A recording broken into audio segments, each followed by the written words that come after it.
रहती है। अरे राजू बहन तुम कैसी हो?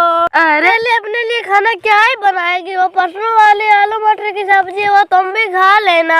कई तरह की सब्जी है उसमें। तुमने आज तो ऐसी गलती कर ली, पर आगे से ऐसी गलती कभी नहीं होनी चाहिए। टुनटुनी चिड़िया अपनी सास का जवाब नहीं दे पाती है और फिर वह वहां से चली जाती है।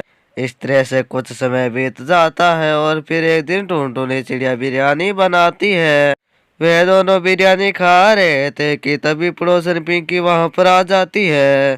क्या खा रही हो राजू? लगता है तुम दोनों सास बहू ने कुछ स्पेशल बनाया है।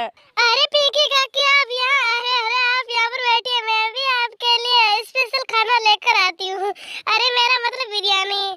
और फिर वह टुनटुनी चिड़िया पिंकी चिड़िया के लिए भी बिरयानी लेकर आती है और फिर वे तीनों मजे से बिरयानी खाते हैं। बिरयानी खाकर पिंकी वहां से चली जाती है और फिर खाना खाने के बाद थोड़ी बिरयानी बच जाती है। हे भगवान, ये बिरयानी कैसे बच गई? अब मेरी प्यारी सासू माँ ये फ्रिज में रखवा देगी और फिर 10-15 दिन बाद मुझे निकाल कर देगी। अब इन्हें कौन समझा है कि बासी खाना सेहत के लिए कितना खराब होता है। बहू किस सोच में पड़ गई? अरे इस बिरयानी को क्यों निहार रही है? खाना है तो और खा ले, अगर नहीं खाना है तो इसे फ्रिज में रख दे, शाम को खा लेंगे।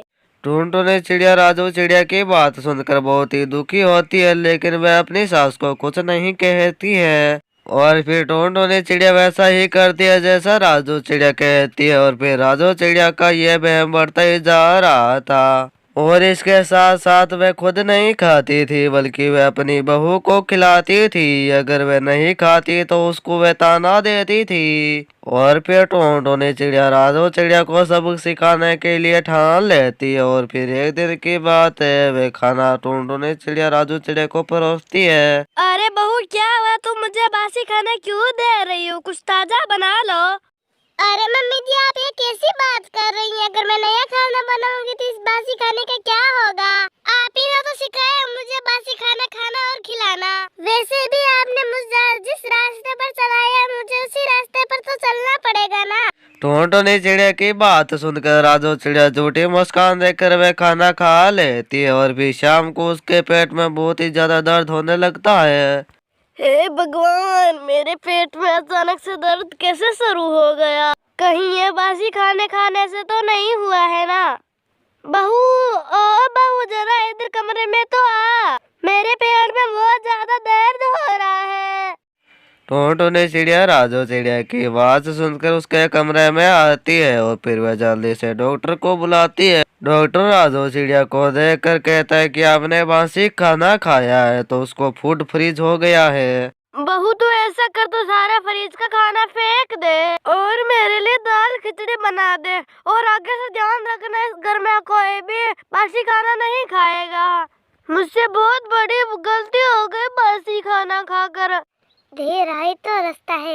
हाँ माँ जी, मैं सारा खाना फेंक दूंगी बासी और आपके लिए खिचड़ी भी बना देती हूँ।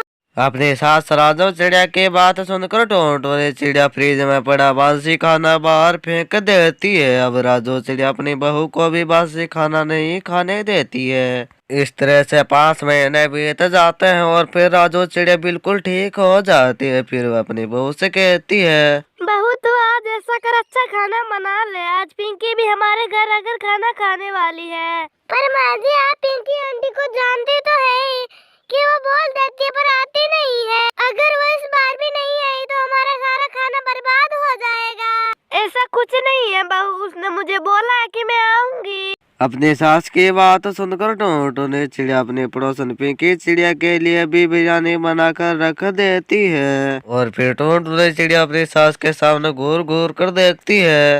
अरे बहू बेटा तू ऐसे घूर कैसे रही है?